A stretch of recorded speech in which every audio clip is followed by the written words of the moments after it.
I want to debunk imposter syndrome. So I was just having this conversation with my girlfriend, and she mentioned she was just feeling imposter syndrome. Like she really didn't know if she belonged in the room. Could she really help people? And I said, stop right there. Of course you belong in the room. Otherwise you wouldn't be there.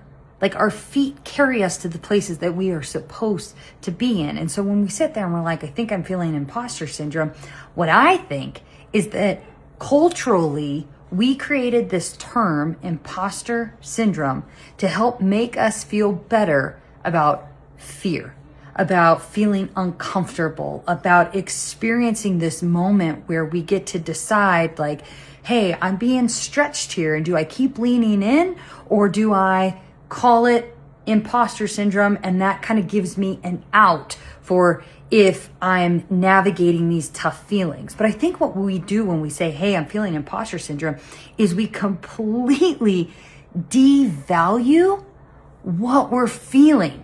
By giving it this almost like cop out, we are stealing, like we're robbing ourselves of this moment where we get to say, girl, you're showing up. Yes, you're showing up, you are stretching yourself, you're growing, and even though it feels uncomfortable, even though you're full of doubt, you're still here. You're showing up. Congratulations, you're growing.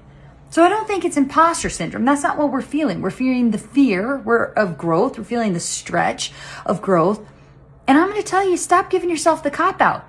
You don't need it. Instead, I want you to celebrate the heck out of what you're doing that makes you feel like for some minuscule of a second that you don't belong in that room. I want you to celebrate the heck out of how much courage it took to get in that room, and you were doing it, and you were growing, and you were stretching, and you should be so proud of yourself. All right? Imposter syndrome, no more.